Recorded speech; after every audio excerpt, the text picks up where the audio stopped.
Hello friends, welcome back to Ammu's ലേണി. ഇന്ന് നമ്മൾ പഠിക്കുന്നത് 8th സ്റ്റാൻഡേർഡിലെ സോഷ്യൽ സയൻസ് ആണ്. അതിലെ 8th chapter towards the Gangetic plain, Ganga സമതലത്തിലേക്ക്. ആര്യന്മാരുടെ ഇന്ത്യയിലേക്കുള്ള കടന്നുവരവിനെ കുറിച്ചാണ് നമ്മൾ ഈ ചാപ്റ്ററിൽ പഠിക്കുന്നത്. ആര്യന്മാരുടെ വരവോടുകൂടി ഇന്ത്യയിലുണ്ടായ ഭരണമാറ്റങ്ങൾ, അതുപോലെ അവരുടെ ജീവിത രീതി, അതുപോലെ മതങ്ങളുടെ രൂപീകരണം, ഇതൊക്കെയാണ് ഈ ചാപ്റ്ററിൽ പഠിക്കുന്നത്. പ്രശസ്ത ചരിത്രകാരനായ A.L. ബാഷാമിൻ്റെ ഒരു വിവരണത്തോടു കൂടിയാണ് ചാപ്റ്റർ ആരംഭിക്കുന്നത്. The wonder that was India, India എന്ന വിസ്മയം. A.L. ബാഷാം എന്താണ് ഡിസ്ക്രിപ്ഷനിൽ പറയുന്നത്? BCE 2000 the eastern European province from Poland to Middle East Asia was inhabited by pastoralist. The increase in population and the scarcity of green pastures for their herd forced them to move away to far-off places. They traveled to the west, east and south in groups. They took along their cattle and tamed horses as well. During the course of their journey, they met people of diverse types, fought with them and mingled with them. One group reached Europe. The group that traveled south reached northwest frontier of India through Iran and Afghanistan. They are known as Aryans. എന്താണ് പറയുന്നത്? BCE 2000 ആണ്ട് കിഴക്കൻ യൂറോപ്പിലെ Poland മുതൽ മധ്യേഷ്യ വരെയുള്ള പുൽപ്രദേശത്ത് താമസിച്ചിരുന്നവർ നാടോടികളായ ഇടയന്മാരായിരുന്നു. ജനസംഖ്യാ വർധനവും കാലികൾക്കാവശ്യമായ പുൽമേടുകളുടെ കുറവും ദൂരദേശങ്ങളിലേക്ക് സഞ്ചരിക്കാൻ അവരെ പ്രേരിപ്പിച്ചു. അവർ പടിഞ്ഞാറോട്ടും കിഴക്കോട്ടും തെക്കോട്ടും സംഘങ്ങളായി സഞ്ചരിച്ചു. കന്നുകാലികളെയും തങ്ങൾ ഇണക്കി വളർത്തിയ കുതിരകളെയും അവർ കൂടെ കൂട്ടി. യാത്രക്കിടയിൽ കണ്ടുമുട്ടിയ പലതരക്കാരായ ജനവിഭാഗങ്ങളോട് കലഹിച്ചും ഇഴുകിച്ചേർന്നും അവർ മുന്നോട്ടു നീങ്ങി. അവരിൽ ഒരു വിഭാഗം യൂറോപ്പിലെത്തി. തെക്കോട്ടു സഞ്ചരിച്ചവരിൽ ഒരു വിഭാഗം ഇറാൻ, അഫ്ഗാനിസ്ഥാൻ വഴി ഇന്ത്യയുടെ വടക്കു പടിഞ്ഞാറൻ ദേശത്ത് എത്തിച്ചേർന്നു. ഇവർ ആര്യന്മാർ ആയിരുന്നു. മനസ്സിലായോ? അപ്പോൾ ഈ ഡിസ്ക്രിപ്ഷനിൽ നിന്നും നമുക്ക് എന്തെല്ലാം കാര്യങ്ങൾ മനസ്സിലാക്കാം? What ideas can you make out from the above description of the famous historian A.L. Basham? എന്തൊക്കെയാണ് നമുക്ക് ഈ ഡിസ്ക്രിപ്ഷനിൽ നിന്നും മനസ്സിലാകുന്നത്? ദ ആര്യൻസ് വെയർ പാസ്റ്റോറലിസ്റ്റ്സ്, അല്ലേ? എന്താണ്? ആര്യന്മാർ നാടോടികളായ ഇടയന്മാരായിരുന്നു. Increase in population forced them to travel to other lands. ജനസംഖ്യാ വർധനവ് അവരെ മറ്റു പ്രദേശങ്ങളിലേക്ക് സഞ്ചരിക്കാൻ പ്രേരിപ്പിച്ചു. Cattle rearing was their main occupation. കന്നുകാലി വളർത്തലായിരുന്നു അവരുടെ മുഖ്യ തൊഴിൽ. They travel to the west, east and south in groups. അവർ പടിഞ്ഞാറോട്ടും കിഴക്കോട്ടും തെക്കോട്ടും സംഘങ്ങളായി സഞ്ചരിച്ചു. The group that travelled south reach north west frontier of India through Iran and Afghanistan. തെക്കോട്ടു സഞ്ചരിച്ചവരിൽ ഒരു വിഭാഗം ഇറാൻ, അഫ്ഗാനിസ്ഥാൻ വഴി ഇന്ത്യയുടെ വടക്കു പടിഞ്ഞാറൻ ദേശത്ത് എത്തിച്ചേർന്നു. മനസ്സിലായോ? അപ്പോൾ ഇത്രയും കാര്യങ്ങളാണ് ആ ഡിസ്ക്രിപ്ഷനിൽ നിന്നും നമുക്ക് മനസ്സിലാകുന്നത്. ഇനി ഈ ടേബിൾ നോക്കൂ. Certain words similar in meaning and pronunciation from different languages are listed. വ്യത്യസ്ത ഭാഷകളിലെ ഏതാനും പദങ്ങളാണ് തന്നിട്ടുള്ളത്. അവയുടെ മീനിങ്ങും അതുപോലെ പ്രൊനൗൺസിയേഷൻ, ഉച്ചാരണവും എന്താണ്? സിമിലർ ആണ്, അല്ലേ? English, Latin, Greek, Sanskrit. English, Latin, Greek, Samskritam. ഇംഗ്ലീഷിൽ ഫാദർ, മദർ. ലാറ്റിൻ ഭാഷയിൽ പാറ്റർ, മാറ്റർ. ഗ്രീക്കിലോ പെറ്റർ, മെറ്റർ. സാൻസ്ക്രിറ്റ്, സംസ്കൃതത്തിൽ പിതൃ, മാതൃ. മനസ്സിലായോ? അപ്പോൾ ഫാദർ, മദർ എന്ന് നമ്മൾ ഇംഗ്ലീഷിൽ പറയുന്നു. അത് മറ്റു ഭാഷകളിൽ എങ്ങനെയാണ് എന്നാണ് കൊടുത്തിരിക്കുന്നത്. Notice their similarity in pronunciation and meaning. This similarity points to a common heritage of these languages. അവയുടെ ഉച്ചാരണ സാമ്യവും അർത്ഥസാമ്യവും ശ്രദ്ധിച്ചല്ലോ. ഈ സമാനത ഭാഷകളുടെ പൊതു പൈതൃകത്തിലേക്കാണ് വിരൽ ചൂണ്ടുന്നത്. മനസ്സിലായോ? Common heritage of these languages. The languages spoken by the people who inhabited various parts of Europe and Asia are regarded as the Indo European languages. എന്താണ് ഇൻഡോ യൂറോപ്യൻ ഭാഷകൾ? യൂറോപ്പിൻ്റെയും ഏഷ്യയുടെയും വിവിധ ഭാഗങ്ങളിലേക്ക് കുടിയേറിയവർ സംസാരിച്ചിരുന്ന ഭാഷകളെയാണ് ഇൻഡോ യൂറോപ്യൻ ഭാഷകൾ എന്നറിയപ്പെടുന്നത്. ഈ ഭാഷകളിൽ ഒന്നായ സംസ്കൃതം സംസാരിച്ചിരുന്നവർ ആര്യന്മാർ എന്നറിയപ്പെട്ടിരുന്നു. Among them, the people who spoke Sanskrit came to be called as Aryans. The first literary work in Sanskrit is the Rig Veda. സംസ്കൃതത്തിൽ രചിക്കപ്പെട്ട ആദ്യത്തെ കൃതിയാണ് ഋഗ്വേദ. മനസ്സിലായല്ലോ. What is Indo European languages എന്ന് മനസ്സിലായി. Which is the first literary work in Sanskrit? ഏതാണ്? Rigveda. Certain reference about the migration of the Aryans can be noticed in the Rigveda. Look at the conversation given below. ആര്യന്മാരുടെ സഞ്ചാരത്തെ സൂചിപ്പിക്കുന്ന ചില പരാമർശങ്ങൾ ഋഗ്വേദത്തിൽ കാണാം. ഈ സംഭാഷണം ശ്രദ്ധിക്കൂ. കോൺവെർസേഷൻ ബിറ്റ്വീൻ സരമ ആൻഡ് പണി. സരമ പണി സംവാദമാണ്. ഋഗ്വേദത്തിൽ പരാമർശിക്കുന്ന ദേവേന്ദ്രൻ്റെ വേട്ടപ്പട്ടിയായ സരമയും തദ്ദേശീയരായ പണികളും തമ്മിലുള്ള ഒരു സംഭാഷണമാണിത്. ആര്യന്മാർ തദ്ദേശവാസികളായ പണികളോട് കന്നുകാലികളെ ആവശ്യപ്പെടുന്നതാണ് ഈ സംഭാഷണത്തിൻ്റെ ഉള്ളടക്കം.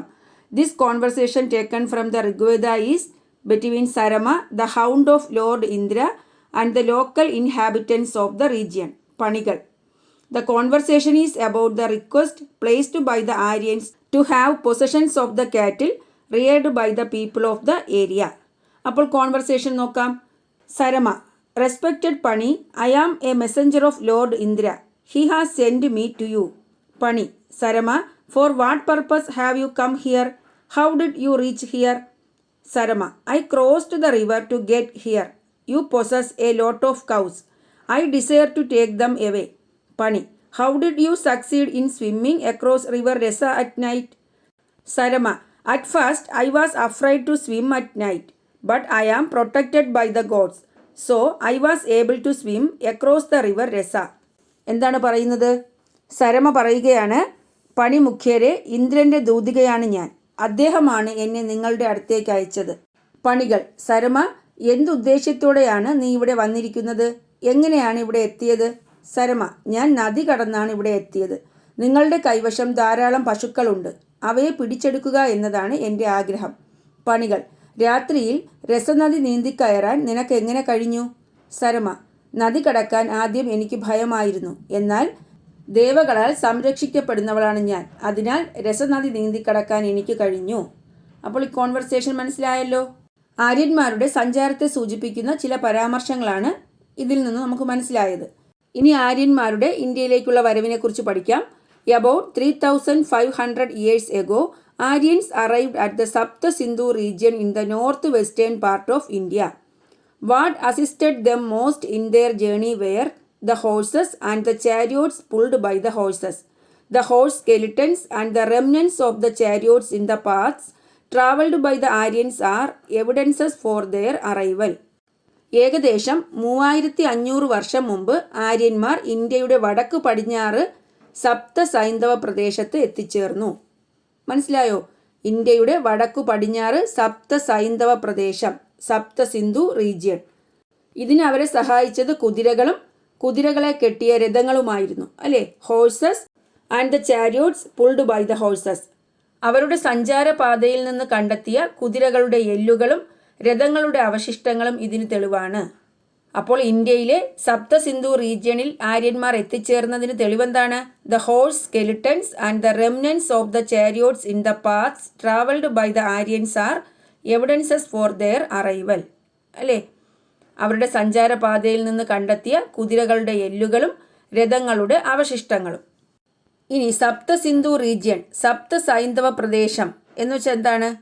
The area including river Saraswati together with the river Sindhu and her tributaries. ഏതൊക്കെയാണ്? Jhelum, Chenab, Ravi, Beas and Sutlej is regarded as the Sapta Sindhu region. എന്താണ്? സിന്ധു നദിയും അതിൻ്റെ 5 പോഷക നദികളായ ഝലം, ചിനാബ്, രാവി, ബിയാസ്, സത്ലജ് എന്നിവയും സരസ്വതി നദിയും ചേർന്ന പ്രദേശമാണ് സപ്ത സൈന്ധവം എന്നറിയപ്പെടുന്നത്. അപ്പോൾ സപ്തം എന്ന് വെച്ചാൽ എന്താണ്? 7, അല്ലേ? 7. അങ്ങനെ സിന്ധു നദി, സരസ്വതി നദി, പിന്നെ സിന്ധുവിൻ്റെ 5 പോഷക നദികൾ, അങ്ങനെ 7 നദികൾ ചേർന്ന പ്രദേശമാണ് സപ്ത സൈന്ധവ പ്രദേശം, സപ്ത സിന്ധു റീജിയൻ. ഇനി അടുത്ത ക്വസ്റ്റ്യൻ നോക്കൂ. Prepare a note on the evidences available on the arrival of the Aryans in the Sapta Sindhu region in India. Sapta Saindhava പ്രദേശത്തേക്കുള്ള ആര്യന്മാരുടെ വരവിനെ സൂചിപ്പിക്കുന്ന തെളിവുകളെക്കുറിച്ച് ഒരു കുറിപ്പ് തയ്യാറാക്കുക. എന്തെഴുതാം? About 3,500 years ago, Aryans arrived at the Sapta Sindhu region in the northwestern part of India. What assisted them most in their journey were the horses and the chariots pulled by the horses, the horse skeletons and the remnants of the chariots in the paths traveled by the Aryans are evidences for their arrival. ഏകദേശം 3500 വർഷം മുമ്പ് ആര്യന്മാർ ഇന്ത്യയുടെ വടക്കു പടിഞ്ഞാറ് സപ്ത സൈന്ധവ പ്രദേശത്ത് എത്തിച്ചേർന്നു. ഇതിന് അവരെ സഹായിച്ചത് കുതിരകളും കുതിരകളെ കെട്ടിയ രഥങ്ങളുമായിരുന്നു. അവരുടെ സഞ്ചാരപാതയിൽ നിന്ന് കണ്ടെത്തിയ കുതിരകളുടെ എല്ലുകളും രഥങ്ങളുടെ അവശിഷ്ടങ്ങളും ഇതിന് തെളിവാണ്. ഇനി life of people, Sapta Saindhava റീജിയനിലുള്ള ജനങ്ങളുടെ ജീവിത രീതി, ജനജീവിതം എങ്ങനെയായിരുന്നു എന്ന് നോക്കാം. We get information regarding the life of the people in the Sapta Sindhu region from the Rigveda. ഋഗ്വേദയിൽ നിന്നാണ് സപ്ത സിന്ധു റീജിയണിലെ ജനങ്ങളുടെ ജീവിതത്തെ പറ്റിയുള്ള വിവരങ്ങൾ ലഭിക്കുന്നത്. What were the peculiarities of the life of the people there? അവിടുത്തെ ജനങ്ങളുടെ ജീവിത രീതിയുടെ പ്രത്യേകതകൾ എന്തൊക്കെയായിരുന്നു? സപ്ത സിന്ധു റീജിയണിലെ ജനങ്ങൾ എന്ന് പറയുമ്പോൾ ആരാണ്? ആര്യന്മാരാണ് അല്ലേ? ആര്യന്മാരുടെ ജീവിത രീതിയാണ്. അതിൻ്റെ പ്രത്യേകത എന്താണ്? Aryans belong to different tribes. ആര്യന്മാർ വിവിധ ഗോത്രങ്ങളായാണ് ജീവിച്ചത്. Each tribe comprised of many families. ഓരോ ഗോത്രവും നിരവധി കുടുംബങ്ങൾ ഉൾപ്പെട്ടതായിരുന്നു. The eldest member of the tribe was selected as the head of the tribe. ഗോത്രത്തിലെ മുതിർന്ന അംഗത്തെ ഗോത്രത്തലവനായി തിരഞ്ഞെടുത്തിരുന്നു. There were different tribal assemblies to assist the tribal heads. These assemblies were known as Vidada, Sabha and Samiti. ഗോത്രത്തലവന്മാരെ സഹായിക്കാൻ ഗോത്രസഭകൾ ഉണ്ടായിരുന്നു. വിദാത, സഭ, സമിതി എന്നീ പേരുകളിലാണ് ഗോത്രസഭകൾ അറിയപ്പെട്ടിരുന്നത്. The main occupations of the Aryans was cattle rearing and farming. ആര്യന്മാരുടെ പ്രധാന തൊഴിലുകൾ കന്നുകാലി വളർത്തലും കൃഷിയുമായിരുന്നു.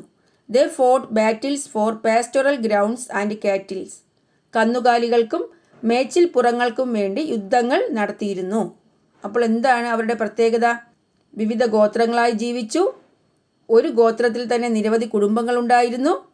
പിന്നെയോ ഗോത്രത്തിലെ മുതിർന്ന അംഗം ഗോത്രത്തലവനായിരുന്നു. ഗോത്രത്തലവന്മാരെ സഹായിക്കാൻ ഗോത്രസഭകൾ. ഏതൊക്കെയാണ് ഗോത്രസഭകൾ? വിദാത, സഭ, സമിതി. മനസ്സിലായോ? അപ്പോൾ ട്രൈബൽ അസംബ്ലീസ് ഏതൊക്കെയാണ് എന്ന് ചോദിച്ചാൽ വിദാത, സഭ, സമിതി. ഇനി ആര്യന്മാരുടെ മുഖ്യ തൊഴിൽ കാറ്റിൽ റിയറിങ്ങും ഫാമിങ്ങും ആയിരുന്നു അല്ലേ? കന്നുകാലി വളർത്തലും കൃഷിയും. അതുപോലെ മേച്ചിൽ പുറങ്ങൾക്കും കന്നുകാലികൾക്കും വേണ്ടി അവർ യുദ്ധങ്ങൾ നടത്തിയിരുന്നു. അങ്ങനെയുള്ള യുദ്ധങ്ങളെ ഗവിഷ്ടി എന്നാണ് അറിയപ്പെട്ടിരുന്നത്. എന്താണ് ഗവിഷ്ടി? കന്നുകാലികൾക്കും മേച്ചിൽ പുറങ്ങൾക്കും വേണ്ടി ആര്യന്മാർ നടത്തിയ യുദ്ധങ്ങൾ ഗവിഷ്ടി എന്നറിയപ്പെടുന്നു. The battles fought by the Aryans for cattle and pastoral grounds are known as ഗവിഷ്ടി. യുദ്ധവിജയത്തിനു വേണ്ടി യാഗം നടത്തിയ പുരോഹിതന്മാരും യുദ്ധം നയിച്ച ഗോത്രത്തലവന്മാരും കൂടുതൽ സമ്പത്ത് കൈക്കലാക്കി. ഇതിലൂടെ സമ്പത്തിൻ്റെ നിയന്ത്രണം ആര് കൈക്കലാക്കി? ഈ പുരോഹിതന്മാരും അതുപോലെ എന്താണ് ഗോത്രത്തലവന്മാരും കൈക്കലാക്കി. The priest who conducted sacrifice or yagas to ensure success in battles and the tribal heads who led the Aryans in war amassed more and more wealth. Thus, control over wealth came to these people. മനസ്സിലായോ? ഇനി ആ കാലഘട്ടത്തിലെ society, സമൂഹം എങ്ങനെയായിരുന്നു എന്ന് നോക്കാം. The society was stratified in the Rigvedic period on the basis of occupation. Rigveda കാലത്ത് സമൂഹത്തെ തൊഴിലിൻ്റെ അടിസ്ഥാനത്തിൽ തരംതിരിച്ചിരുന്നു. എങ്ങനെയാണ് തരംതിരിച്ചത്? 3ആയിട്ട് തരംതിരിച്ചു. ഋഗ്വേദ കാലത്തെ സമൂഹം, Rigvedic society, priest, soldiers, common people, പുരോഹിതർ, സേനാനികൾ, സാധാരണക്കാർ. ഇങ്ങനെയാണ് സമൂഹത്തെ 3ആയി തരംതിരിച്ചത്. ഒക്കുപേഷൻ്റെ അടിസ്ഥാനത്തിലാണ്, തൊഴിലിൻ്റെ അടിസ്ഥാനത്തിൽ. ഏതൊക്കെയാണ്? പുരോഹിതർ, സേനാനികൾ, സാധാരണക്കാർ. ഇനി ആര്യന്മാരുടെ ബിലീഫ് സിസ്റ്റം, വിശ്വാസ രീതികൾ എങ്ങനെയാണെന്ന് നോക്കാം. During their period the beliefs of the Aryans were simple and based on nature worship. Their main deity was Lord Indra. They also worshipped other gods, namely Agni, Varuna, Maruti and Surya. They also undertook various rituals and special prayers for increasing their cattle wealth. ആര്യന്മാരുടെ ആദ്യകാല വിശ്വാസങ്ങൾ ലളിതവും പ്രകൃതി ആരാധനയിൽ അധിഷ്ഠിതവുമായിരുന്നു. Nature worship. ഇന്ദ്രനായിരുന്നു ഏറ്റവും പ്രധാനപ്പെട്ട ദൈവം. കൂടാതെ അഗ്നി, വരുണൻ, മരുത്, സൂര്യൻ തുടങ്ങിയ ദൈവങ്ങളെയും അവർ ആരാധിച്ചിരുന്നു. കാലി സമ്പത്തിൻ്റെ വർധനവിനായി പ്രത്യേക പ്രാർത്ഥനകളും അനുഷ്ഠാനങ്ങളും അവർ നടത്തിയിരുന്നു. മനസ്സിലായോ? കാറ്റിൽ വെൽത്തിൻ്റെ ഇൻക്രീസിന് വേണ്ടി. അപ്പോൾ സപ്ത സിന്ധു റീജിയണിൽ താമസിച്ചിരുന്ന ആര്യന്മാരുടെ ബിലീഫ് സിസ്റ്റംസ് മനസ്സിലായല്ലോ. അടുത്ത ക്വസ്റ്റ്യൻ നോക്കൂ. What are the features of the life of the Aryans in the Sapta Sindhu region? Sapta സൈന്ധവ പ്രദേശത്തെ ആര്യന്മാരുടെ ജീവിതത്തിൻ്റെ സവിശേഷതകൾ എന്തെല്ലാം? ഇതുതന്നെയാണ് നമ്മൾ നേരത്തെ പഠിച്ചത്. ലൈഫ് ഓഫ് പീപ്പിൾ പറഞ്ഞപ്പോൾ ആര്യന്മാരുടെ ജീവിതത്തിൻ്റെ പ്രത്യേകതകൾ പഠിച്ചു അല്ലേ? അത് തന്നെയാണ് ഈ ക്വസ്റ്റ്യൻ്റെ ആൻസർ. ഇതാണ് ആൻസർ. ഇനി നമ്മൾ പഠിക്കുന്നത് towards the Gangetic plain, Ganga തടത്തിലേക്ക്. അതായത് സപ്ത സൈന്ധവ റീജിയണിൽ നിന്നും ആര്യന്മാർ ഗംഗാ തടത്തിലേക്ക് എത്തിച്ചേർന്നു അല്ലെ? ഗാൻജറ്റിക് പ്ലെയിനിലേക്ക് എത്തിച്ചേർന്നു. By BCE 1000 the Aryans started moving towards the Gangetic plain. BCE 1000 സപ്ത സൈന്ധവ പ്രദേശത്തു നിന്ന് ആര്യന്മാർ ഗംഗാ സമതലത്തിലേക്ക് വ്യാപിക്കാൻ തുടങ്ങി. അപ്പോൾ 3500 വർഷങ്ങൾക്ക് മുമ്പാണ് സപ്ത സൈന്ധവ റീജിയണിൽ എത്തിച്ചേർന്നത് അല്ലേ? അപ്പോൾ BCE 1000 സപ്ത സൈന്ധവ പ്രദേശത്ത് നിന്ന് ആര്യന്മാർ എവിടേക്കെത്തി? ഗംഗാ സമതലത്തിലേക്ക് വ്യാപിക്കാൻ തുടങ്ങി. What might be the reason for this? എന്തായിരിക്കാം ഇതിനു കാരണം? സപ്ത സൈന്ധവ പ്രദേശത്ത് നിന്ന് ഗാൻജറ്റിക് പ്ലെയിൻ, ഗംഗാ തടത്തിലേക്ക് എത്തിച്ചേരാനുള്ള കാരണം എന്തായിരിക്കാം? ഇൻക്രീസ് ഇൻ പോപ്പുലേഷൻ, ജനസംഖ്യാ വർധനവ്, ഡിസ്കവറി ഓഫ് അയൺ ടൂൾസ്, ഇരുമ്പായുധങ്ങളുടെ കണ്ടുപിടുത്തം, എക്സ്പാൻഷൻ ഓഫ് അഗ്രികൾച്ചർ, കൃഷിയുടെ വ്യാപനം. ഇതൊക്കെ ആയിരിക്കാം സപ്ത സൈന്ധവ പ്രദേശത്ത് നിന്ന് ഗംഗാ തടത്തിലേക്ക് എത്തിച്ചേരാനുള്ള കാരണം. From the Sapta Sindhu region the Aryans migrated to the areas adjoining the Gangetic plain by clearing the forest. Tools made of iron help them a lot in this. We get information regarding the life of the Aryans from 1000 to 600 BCE from later Vedas, namely Atharva Veda, Sama Veda and Yajurveda. സപ്ത സൈന്ധവ പ്രദേശത്ത് നിന്ന് കാട് വെട്ടിക്കരിച്ചാണ് ആര്യന്മാർ ഗംഗാ സമതലത്തിലെ വനപ്രദേശങ്ങളിലേക്ക് കുടിയേറിയത്. ഇരുമ്പായുധങ്ങളുടെ ഉപയോഗമായിരുന്നു ഈ വ്യാപനത്തെ ഏറെ സഹായിച്ചത്. BCE 1000 മുതൽ 600 വരെയുള്ള ഈ കാലഘട്ടത്തെക്കുറിച്ച് അറിവ് ലഭിക്കുന്നത് പിൽക്കാല വേദങ്ങളായ അഥർവവേദം, സാമവേദം, യജുർവേദം എന്നിവയിൽ നിന്നാണ്. മനസ്സിലായോ? അപ്പോൾ നമുക്ക് വിവരങ്ങൾ ലഭിക്കുന്നത് എവിടെ നിന്നാണ്? മറ്റു വേദങ്ങളായ Atharvaveda, Samaveda, Yajurveda.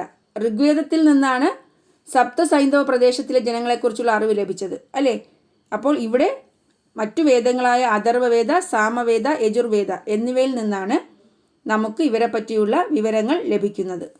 There are archaeological evidences for the advancement made by the Aryans towards the east. Important among them are the grey earthenwares and iron tools found from different parts of Uttar Pradesh. ആര്യന്മാരുടെ കിഴക്കോട്ടുള്ള വ്യാപനത്തിന് പുരാവസ്തു തെളിവുകൾ ലഭിച്ചിട്ടുണ്ട്. ഉത്തർപ്രദേശിൻ്റെ വിവിധ ഭാഗങ്ങളിൽ നിന്ന് ലഭിച്ച ഇരുമ്പായുധങ്ങളുടെയും ചാരനിറത്തിലുള്ള മൺപാത്രങ്ങളുടെയും അവശിഷ്ടങ്ങൾ അവയിൽ പ്രധാനമാണ്.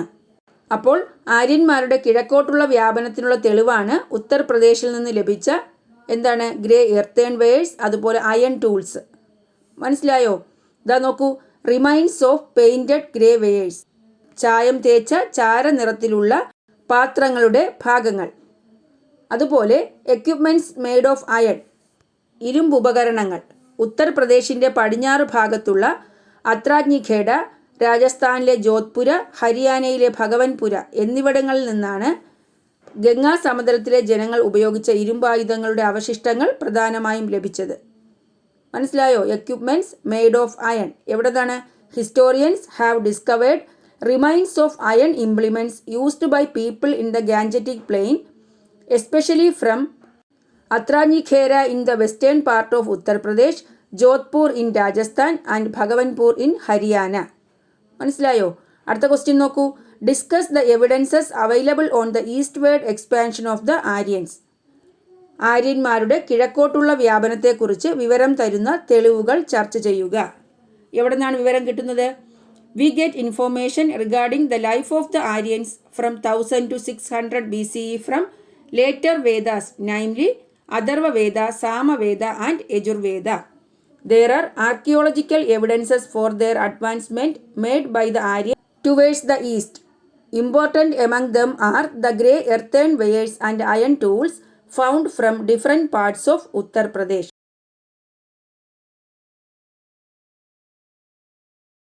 മനസ്സിലായല്ലോ. ഇനി നമ്മൾ പഠിക്കുന്നത് ടുവേഴ്സ് ആൻ അഗ്രേറിയൻ സൊസൈറ്റി, കാർഷിക സമൂഹത്തിലേക്ക്, അവരുടെ കൃഷിരീതിയെ പറ്റിയാണ് പഠിക്കുന്നത്.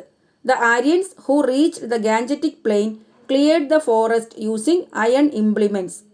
ഗംഗാ സമതലത്തിലെത്തിയ ആര്യന്മാർ ഇരുമ്പായുധങ്ങൾ ഉപയോഗിച്ച് കാടുകൾ വെട്ടിത്തെളിച്ചു. നമ്മൾ നേരത്തെ പറഞ്ഞു അല്ലേ, അയൺ ടൂൾസ് ഉപയോഗിച്ച് കാടുകൾ വെട്ടിത്തെളിച്ചു. They started farming in the fields using iron ploughshares. ഇരുമ്പിൻ്റെ കൊഴു ഘടിപ്പിച്ച കലപ്പകൾ ഉപയോഗിച്ച് നിലം ഉഴുതുമറിച്ച് കൃഷി ചെയ്തു. With the expansion of agriculture the Aryans were transformed into a settled society. കൃഷിയുടെ വ്യാപനത്തോടെ ആര്യന്മാർ സ്ഥിരവാസമുള്ള കാർഷിക സമൂഹമായി മാറി.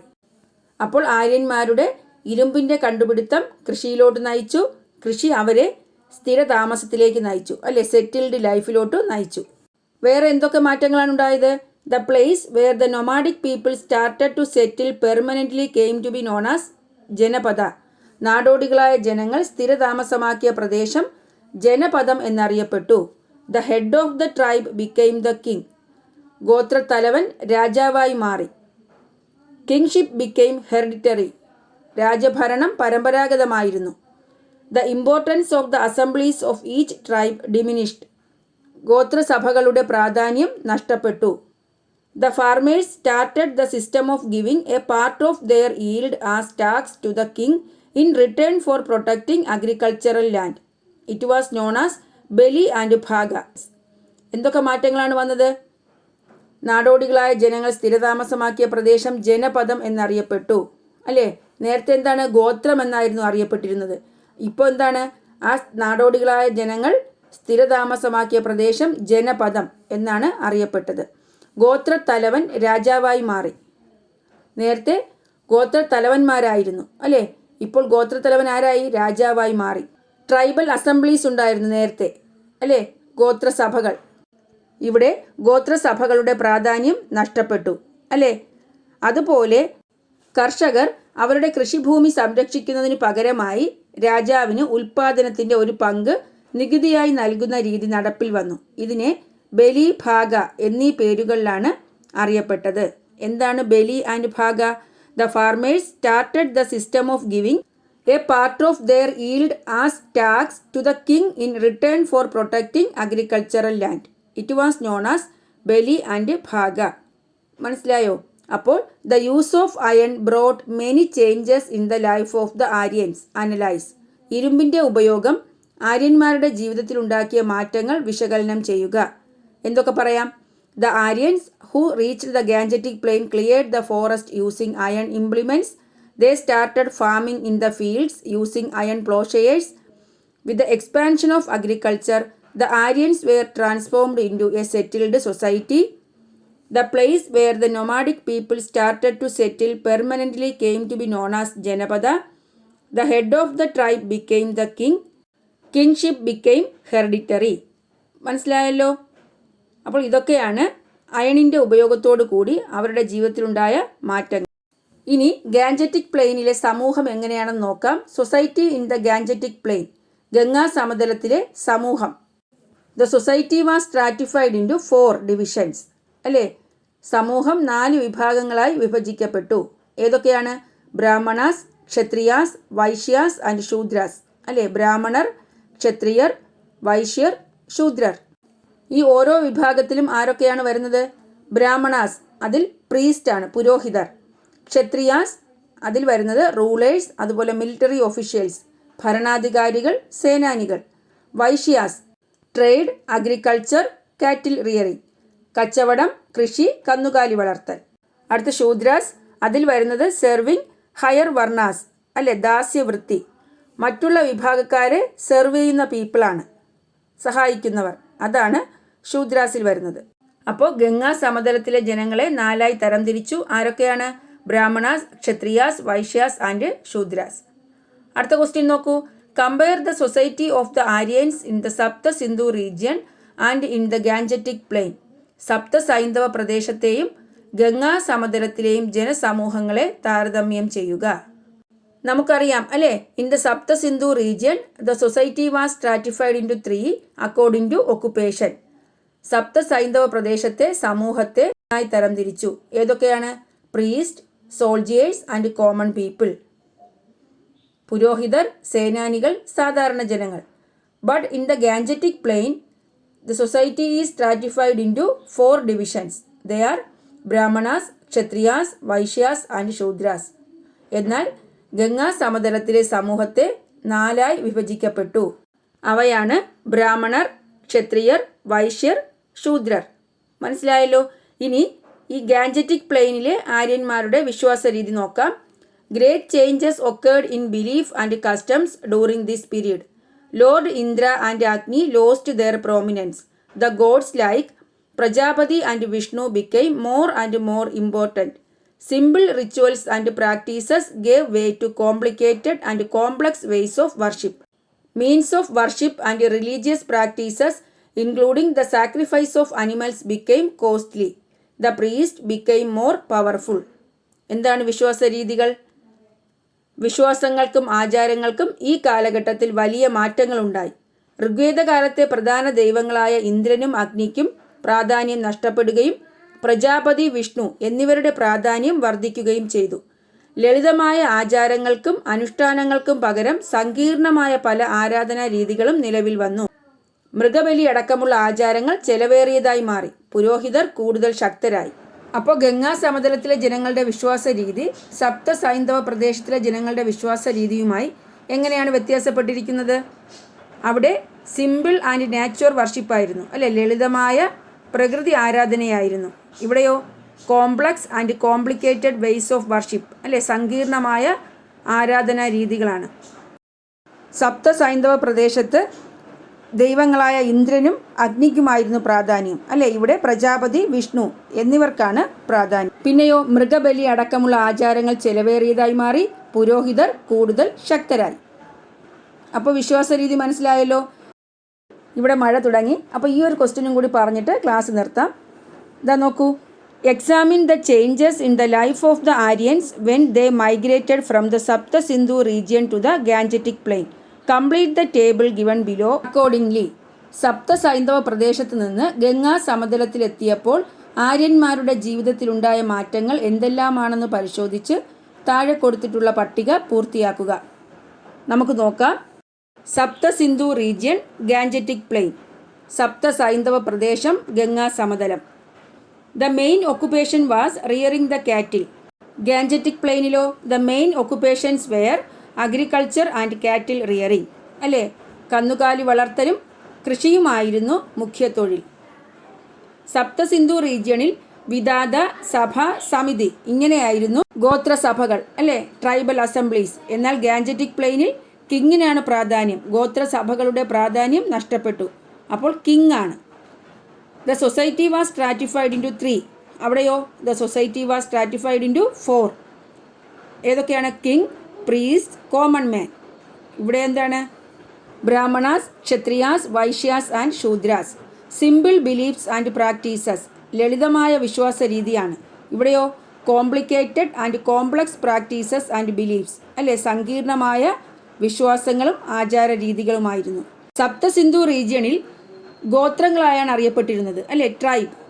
എന്നാൽ ഗാൻജറ്റിക് പ്ലെയിനിലോ ഗംഗാ സമതല ഗോത്രങ്ങളെ ജനപദ എന്നാണ് അറിയപ്പെട്ടിരുന്നത്. കൂട്ടമായി താമസിച്ചിരുന്ന പ്രദേശം ജനപദം എന്നറിയപ്പെട്ടു. അപ്പോൾ ട്രൈബ് എന്തായി? ജനപദയായി.